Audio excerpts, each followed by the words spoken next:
Good evening, good evening. God bless you, God bless you. Welcome to Spilling the Tea at 10 on Word at Night.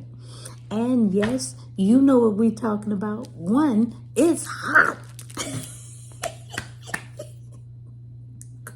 I came home, got undressed.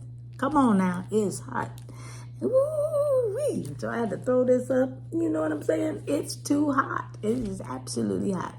But we've been talking about the word stubborn.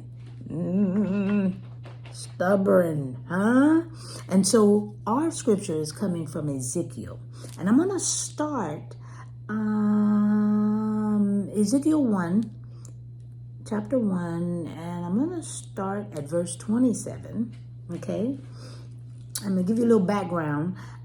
There's more to it, but I want you to do your own study for yourself, and we'll go into great detail right after, okay? Starting at Ezekiel chapter 1, starting at verse 27, I am reading from the New King James Version, and this is what it says.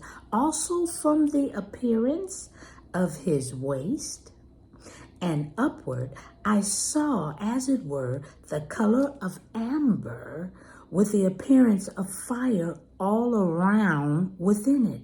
And from the appearance of his waist and downward, I saw, as it were, the appearance of fire with brightness all around, like the appearance of a rainbow in a cloud on a rainy day.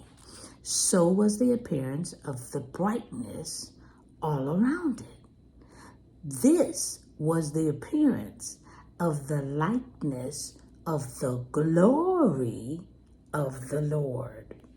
Ooh. Now this is where I want to go. So when I saw it, I fell on my face, and I heard a voice of one speaking. And he said to me, Son of man, stand on your feet, and I will speak to you. Then the Spirit entered me when he spoke to me and set me on my feet. And I heard him who spoke to me. And he said to me, Son of man, I am sending you to the children of Israel, to a rebellious nation that has rebelled against me. They and their fathers have transgressed against me to this very day. For they are impudent and stubborn children.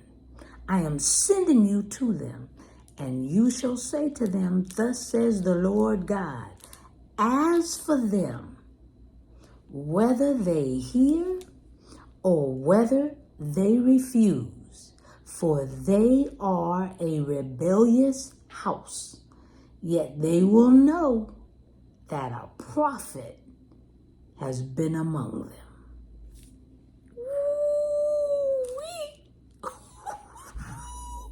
Now here the prophet Ezekiel saw a beautiful appearance of God in the previous chapter, chapter 1. And I'm going to let the rest of that, you read that, see all that he saw. Only gave you a glimpse, okay? Only a glimpse. But God went on to tell the prophet Ezekiel, share this with my chosen people, whether they hear or whether they refuse it.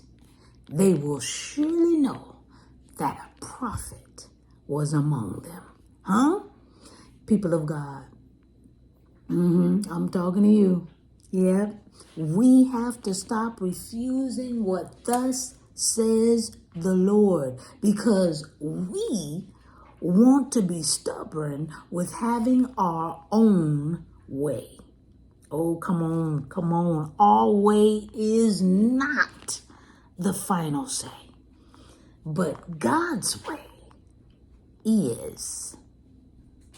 Remove, and if possible, rebuke that stubborn spirit and allow God to have the final say. I'm just spilling the tea at 10 on Word at Night. Wow, you guessed it, sipping on my tea. Let's pray. Gracious Father, we thank you so very much for this word. And thank you for showing us that trying to have always being stuck, never budging, never moving. We even do it to you. But put us in our right mind. Ezekiel saw the glory of the Lord. He saw the brightness of the Lord. Help us to always remember that you are always the one that has the final say. And we have nothing to be stubborn about. Nothing at all. Give you the final say because it's the right thing to hear and to do. Help us to hear your word. In Jesus' name we pray and praise. Amen and thank you, Jesus. All right. It cooled off. I'm finna go turn on the fan. See, I had to keep mine off so that it wouldn't make noise. But let's give God the final say. Let's stop being stubborn. Okay? I love you. I'll see you tomorrow on Spilling the Tea at 10. God bless you.